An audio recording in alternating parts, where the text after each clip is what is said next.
الدافع عبد المنصور، ونرجع لكم ان شاء الله من جديد.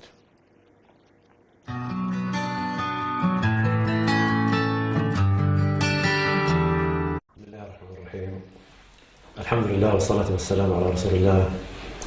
أولا أنا أعتذر إلى الشعب الليبي وأعتذر إلى الأخوة الكرام في الدولة الليبية على ما قمت به من قلاقل وقمت به من زعزعة للاستقرار والأمن في ليبيا، وأنا أقر أن هذه الأمور كانت أمور خاطئة وما كان ينبغي لي أن أقوم بهذه الأعمال، بل كان الأجدر بي هي عونهم ومساعدتهم في النهوض بهذه البلاد والرقي بها.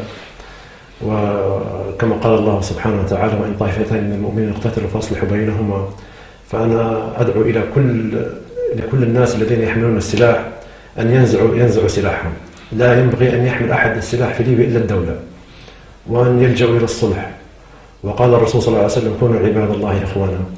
وبهذه المناسبة أنا أتقدم إلى الأخوة الأفاضل الكرام في الحكومة الليبية وفي المؤتمر الوطني، أتقدم إليهم بالعفو والصفح الجميل على ما قمت به من هذه الأعمال الخاطئة، والتي بإذن الله أنا أتوب إلى الله سبحانه وتعالى منها. وبارك الله فيكم وعليكم. نحب نطمن أهلي، وبالذات نطمن زوجتي وأبنائي ووالدتي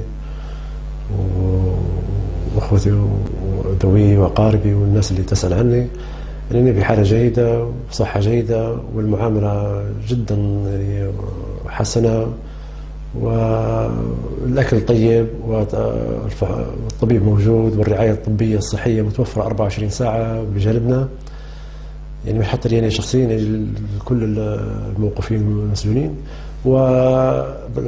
حتى لما كنت جاي هنا توقعت شيء، لكن وجدت شيء آخر، يعني وتفاجأت منه. لو كان حسابنا هالمعاملة وهالإجراءات الرسمية هذه والأمور الحقانية هذه اللي صايرة الآن، روحت من البداية، لكن ما كانش عندي فكرة على وهذه نحب نبلغ بها الناس أن المعاملة راهي طيبة، وأنك أنت إذا دخلت هنا حتواجه يعني إجراءات الحق، وما فيش ظلم ومعاملة يعني مش حتتوقعها. يعني بصراحة يعني احنا نتكلم عن شيء يعني عشت الآن لي تو الآن من فترة، تو الآن كم يوم مرتاح، وفي تدفئة في النوم، والمعاملة طيبة.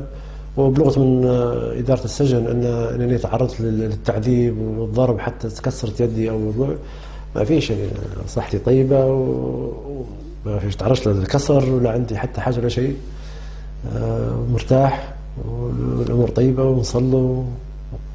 والتاريخ اليوم طبعا 27/3/2014 الخميس مساء الآن بعد صلاة المغرب بالتحديد، من داخل السجن هنا في مدينة